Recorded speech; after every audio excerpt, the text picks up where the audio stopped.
الحمد لله الذي كفى والسلام على عباده الذين اصطفى أما بعد فأعوذ بالله من الشيطان الرجيم ببركة بسم الله الرحمن الرحيم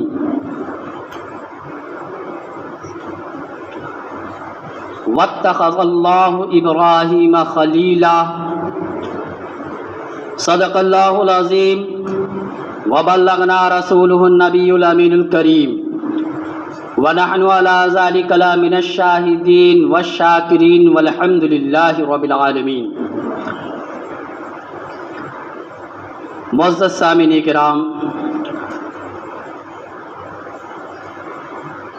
میں نے جو آیت کریمہ کی تلاوت کرنے کا شرف حاصل کیا ہے، جس کا مطلب ہے کہ اللہ تعالیٰ نے اپنے محبوب بندے حضرت ابراہیم علیہ السلام کو اپنا خلیل بنایا، اپنا دوست بنایا، اپنا فرینڈ بنایا۔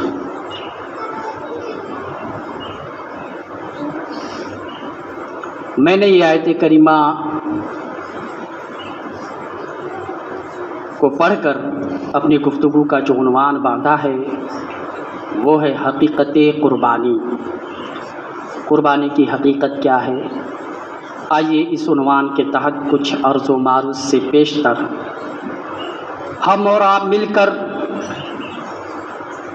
اس مقدس ذات کی بارگاہ میں درود و سلام کا نذران عقیدت پیش کرنے کی سعادت حاصل کریں، جن کو مشیت نے محاسن نبوت کی رعنائیوں سے سجا بنا کر مبعوث فرمایا، جن کو کمالات رسالت کی شاہی عطا کی گئی، جن کو علو شان کا تاج پہنایا گیا، جن کی بارگاہ میں پامال شدہ زندگیوں کو غلال صافی کا جام عطا کیا جاتا ہے، جن کی پلکوں کے سائے میں ہر وقت کرم کا دریا لہراتا ہے، جن کی انگلیوں میں نور کی تابانی ہے، جن کی باتوں میں ستاروں کی درخشانی ہے، جن کے علو شان سے بد مذہب کو پریشانی ہے، جن کے وجود سے شیطان کو پریشانی ہے، جن کو اپنی طرح کہنا علامت شیطانی ہے، جن کے نام پر مر مٹنا عقیدت کی نشانی ہے۔ آئیے اسی رسول عربی جناب احمد مجتبی محمد مصطفیٰ صلی اللہ علیہ وسلم کی بارگاہ بکس پناہ میں درود و سلام کا نذران عقیدت پیش کریں۔ پڑھیے باواز بلند اللہم صلی علی سیدنا مولانا محمد بارک وسلم صلاۃ دائما ابدا صلو علیہ وسرمدا صلی اللہ تعالی علیہ وسلم۔ اے مسلمان سن، یہ نکتہ درس قرآنی میں ہے۔ اے مسلمان سن، یہ نکتہ درس قرآنی میں ہے۔ عظمت اسلام و مسلم صرف قربانی میں ہے۔ تیرے غلاموں کا نقش قدم، توجہ چاہوں گا، تیرے غلاموں کا نقش قدم ہے راہ خدا، وہ کیا بھٹک سکے جو یہ سراغ لے کے چلے۔ رفیقان گرامی، یہ مہینہ ذی الحج کا مہینہ ہے یہ، اور یہ سال کا آخری مہینہ ہے، اور محرم یہ اسلامک ایئر کا نیا مہینہ ہے، پہلا مہینہ ہے۔ تو ہم مسلمانوں کی ابتدا جو ہے سال کی، وہ قربانی سے ہوتی ہے، اور انتہا بھی کیا ہے؟ قربانی پر ہوتی ہے۔ درود شریف پڑھیے تو میں آگے عرض کروں۔ پڑھیے درود پاک اللہم صلی علی سیدنا مولانا محمد بارک وسلم صلاۃ دائما ابدا صلو علیہ وسرمدا صلی اللہ تعالی وسلم۔ حضرت ابراہیم علیہ السلام کہ عمر شریف کافی گزر چکی تھی، ان کو اولاد نہیں تھی، رب کی بارگاہ میں التجا کرتے ہیں، رب ہب لی من الصالحین،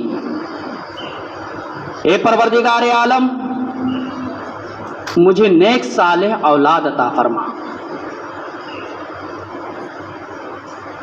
رب کی بارگاہ میں دعا قبول ہوئی اور اللہ تبارک و تعالیٰ نے حضرت ابراہیم علیہ السلام کو نیک صالح فرما بردار نیک تینت بچہ عطا فرمایا، جس کا نام حضرت اسماعیل علیہ السلام ہے۔ تو ظاہر سی بات ہے، مرور کئی زمانے کے بعد، مدت کے بعد اگر ہمیں اولاد نصیب ہو تو ہمارے دل پر کیا گزرتی ہے، ہمارے دل کتنے خوش ہوتے ہیں، وہ صاحب اولاد اچھی طرح جانتا ہے، اور اولاد کی قدر کیا ہوتی ہے وہ بے اولاد اچھی طرح جانتا ہے۔ عمر کے آخری حصے میں انہیں اولاد ملی، حضرت ابراہیم علیہ السلام سے گود میں بٹھاتے، کبھی پیشانی چومتے، کبھی رخسار چومتے، اس سے پیار کرتے رہتے ہیں۔ فرشتوں نے رب کی بارگاہ میں عرض کیا، اے پروردگار عالم تو نے ایسے کو اپنا خلیل بنایا، اپنا دوست بنایا، جو تیری محبت کے ساتھ کسی اور کی محبت کو بھی شریک کر رہا ہے۔ حضرت ابراہیم علیہ السلام کے دل میں صرف تیری ہی محبت نہیں ہے، بلکہ ان کے دل میں حضرت اسماعیل کی بھی محبت ہے، وہ تو اپنی اولاد سے بہت زیادہ پیار کر رہے ہیں۔ تو رب نے فرمایا تھا، اے میرے فرشتوں، جو میں جانتا ہوں وہ تم نہیں جانتے، وہ میرا خلیل ہے، وہ میرا دوست ہے، ضرورت پڑی تو وہ میری محبت پر اپنی عزیز محبت کو کیا ہے قربان کر دے گا۔ اور ہوا بھی ایسے، چنانچہ حضرت سارہ حضرت ہاجرہ کے بیچ میں نیچرلی ایک صاحب اولاد تھی، ایک صاحب اولاد نہیں تھی، جس وجہ سے حضرت سارہ کو رشک ہوتا تھا حضرت ہاجرہ پر۔ تو انہوں نے حضرت ابراہیم علیہ السلام کی بارگاہ میں عرض کیا کہ آپ اپنی بیوی، جو دوسری بیوی حضرت ہاجرہ اور حضرت ان کے بیٹے اسماعیل کو کہیں اور چھوڑ آئیے۔ اور یہ مشیت خداوندی بھی تھی، اسی بہانے مکہ معظمہ کو آباد کرنا تھا۔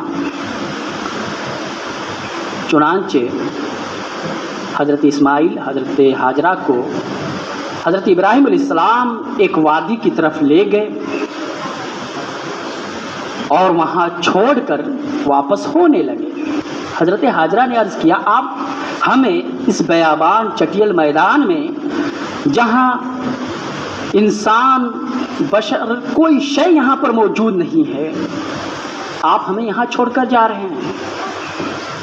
تقریباً 3 دفعہ اسرار کا، تیسرے دفعہ میں عرض کیا حضرت ہاجرہ نے، کیا یہ اللہ تعالیٰ کا حکم ہے؟ تو حضرت ابراہیم علیہ السلام نے فرمایا، ہاں یہ اللہ تعالیٰ کا حکم ہے۔ چنانچہ حضرت ہاجرہ نے عرض کیا، جب یہ اللہ تعالیٰ کا حکم ہے تو اللہ تعالیٰ ہی ہمارا نگہبان ہے، وہی ہماری حفاظت فرمائے گا۔ چنانچہ حضرت ابراہیم علیہ السلام ان کو وہاں چھوڑتے ہیں اور دعا دیتے ہیں، پروردگار عالم میں نے اپنی اولاد، اپنی بیوی کو ایسی غیر ذی زرع وادی میں چھوڑ کر جا رہا ہوں جہاں پر پانی کا نام و نشان نہیں ہے، شجر و حجر نہیں ہے۔ اے پروردگار عالم ان لوگوں کے دل ان کی طرف مائل فرما دے اور اس میں برکت عطا فرما دے۔ چنانچہ حضرت ابراہیم علیہ السلام دعا کر کے وہاں سے چلے گئے۔ توشے میں جو کھجوریں پڑی ہوئی تھی وہ کھجوریں ختم ہو گئی، پانی بھی ختم ہو گیا، اور پیاس کی شدت میں سینے کا دودھ بھی حضرت ہاجرہ کا خشک ہو گیا۔ حضرت اسماعیل علیہ السلام پیاس سے تڑپنے لگے، ماں کی ممتا مچل اٹھی، تڑپ گئی، اب پانی کی تلاش میں دوڑنے لگی، کبھی اس پہاڑی کی طرف جاتی، کبھی اس پہاڑی کی طرف جاتی جسے آج صفا مروہ کہا جاتا ہے۔ دوڑتی کبھی اس پہاڑی پر، کبھی اس پہاڑی پر، تاکہ کہیں پانی مل جائے۔ اور دوڑتے دوڑتے اچانک ان کی نظر پڑی کہ حضرت ابراہیم علیہ السلام، حضرت اسماعیل علیہ السلام کے قدم مبارک کے پاس پانی کا چشمہ ابل پڑا۔ وہ پانی حضرت اسماعیل علیہ السلام کی ایڑی کے رگڑنے کی وجہ سے پیدا ہوا تھا۔ حضرت ہاجرہ آتی ہے اور فوراً کنارے کنارے مینٹ باندھنا شروع کر دیتی ہے، پانی کو روکنے کی کوشش کرتی ہے اور سریانی زبان میں کہتی ہے زم زم زم، اے پانی رک رک رک جا۔ پانی رک جاتا ہے۔ راوین بیان فرماتے ہیں کہ حضرت ہاجرہ اگر اس پانی کو زم زم زم نہ کہتی تو پانی ٹھہرتا نہیں بلکہ پوری دنیا کو سیراب کر دیتا۔ گفتے اللہ بود اگرچہ از حلقوں میں عبداللہ بود۔ چنانچہ پانی ٹھہر گیا اور حضرت ہاجرہ کی جو دوڑ تھی پانی کی تلاش کی، وہ اللہ تبارک و تعالیٰ کو اتنی پسند آئی کہ اس دوڑ کو اللہ تبارک و تعالیٰ نے ہر حاجی پہ کمپلسری کر ڈالا، اسے چکر مارنا ہی پڑے گا۔ تو چنانچہ پانی ٹھہرا، پھر لوگ اور بسنے لگے، آبادی بڑھی۔ پھر حضرت، بڑا لمبا واقعہ ہے، حضرت ابراہیم علیہ السلام پھر آتے ہیں، پھر پروان چڑھتے حضرت اسماعیل علیہ السلام، تقریباً ایک روایت میں 7 ایک روایت میں 13 سال کی عمر بتائی جاتی ہے۔ تو حضرت ابراہیم علیہ السلام کو خواب آیا کہ ابراہیم میری راہ میں قربانی کرو۔ چنانچہ صبح اٹھتے ہیں حضرت ابراہیم علیہ السلام، 100 اونٹوں کی قربانی کر کے چلے آتے ہیں۔ پھر دوسرے دن خواب آتا ہے، پھر اٹھتے ہیں، پھر 200 اونٹوں کی قربانی کرتے ہیں۔ تیسرے دن پھر خواب آتا ہے، رب کی بارگاہ میں عرض کرتے ہیں، اے پروردگار عالم، میں تیری بارگاہ میں کیا چیز قربان کروں؟ رب فرماتا ہے جو تمہیں سب سے عزیز ہو۔ چنانچہ یہ اشارہ ملا تھا کہ جو تمہیں سب سے عزیز۔ حضرت ابراہیم علیہ السلام سمجھ جاتے ہیں کہ مجھے عزیز جو اس وقت سب سے زیادہ ہے وہ مال و زر نہیں ہے، اونٹ نہیں ہے، بکریاں نہیں ہے، بلکہ مجھے سب سے زیادہ عزیز اس وقت ہے تو میری اولاد ہے، میرا بیٹا اسماعیل ہے۔ اپنی بیوی سے کہتے ہیں کہ شہزادے کو تیار کر دو، مجھے اپنے دوست کے یہاں دعوت میں لے کر جانا ہے۔ حضرت ہاجرہ تیار کر دیتی ہے اور حضرت اسماعیل علیہ السلام کو لے کر حضرت ابراہیم علیہ السلام چلتے ہیں۔ شیطان کے پیٹ میں درد ہوا کہ رب کی رضا کے لیے قربانی ہونے جا رہی ہے، ایک تاریخ رقم ہونے جا رہی ہے، ایسی تاریخ کہ جب جب وہ تاریخ آئے گی لوگ اسے دہراتے رہیں گے۔ اب پیٹ میں درد ہوا، حضرت ہاجرہ کے پاس گیا، کہا تمہیں معلوم ہے حضرت ابراہیم تمہارے شہزادے کو کہاں لے کر گئے ہیں؟ کہا نہیں، وہ تو دعوت میں لے کر گئے ہیں۔ دعوت میں لے کر نہیں گئے بلکہ انہیں ذبح کرنے گئے ہیں۔ کہا ایک باپ جسے صرف ایک اولاد ہو، ایک ہی بیٹا ہو، اسے قتل کرے گا؟ کہا نہیں، یہ اللہ کا حکم ہے۔ اللہ اکبر۔ جب اتنا سنا تو حضرت ہاجرہ نے کہا جب اللہ کا حکم ہے تو اللہ ہی بہت بڑا مہربان ہے، وہی رحم فرمانے والا ہے، مشیت خدا جو نہیں ہوگی وہ ہوگی۔ چنانچہ وہاں سے منہ کی کھاتا ہے شیطان، پھر حضرت اسماعیل کے پاس آتا ہے تو وہاں پر بھی بڑی تفصیل ہے، یہاں پر میں شارٹ کرنے کی کوشش کر رہا ہوں، آپ لوگ ہر سال سنتے رہتے ہیں اور میرے خیال سے بعض لوگوں کو تو یاد ہو گئے ہوں گے واقعات۔ چنانچہ حضرت ابراہیم علیہ السلام کے پاس بھی آتا ہے تو وہاں پر بھی حضرت ابراہیم علیہ السلام نے 7 کنکر مارے، جمرہ عقبہ کے پاس، جمرہ ثانیہ کے پاس، جمرہ کبریٰ کے پاس 7 کنکریاں ماری، اور ایک کنکریہ شیطان کو مارنا اللہ تبارک و تعالیٰ کو اتنا پسند آیا کہ آج جو بھی حاجی جا رہا ہے چیتان اسے نظر آئے یا نہ آئے مگر اسے کنکری مارنی ہے۔ وہاں تیرے غلاموں کا نقش قدم ہے راہ خدا، وہ کیا بھٹک سکے جو یہ سراغ لے کے چلے۔ اللہ اکبر۔ اس کے بعد پھر حضرت ابراہیم علیہ السلام اور حضرت اسماعیل اور ابراہیم علیہ السلام کی گفتگو ہوتی ہے، جاتے ہیں مینا کے پاس اور حضرت ابراہیم علیہ السلام اپنے شہزادے سے پوچھتے ہیں، نوجوانوں کان کھول کر سنیے گا، باپ بیٹے کی گفتگو تاریخ گواہ ہے، زمین و آسمان کانپ اٹھی تھی اس گفتگو کو سننے کے بعد۔ پوچھتے ہیں اپنے بیٹے سے،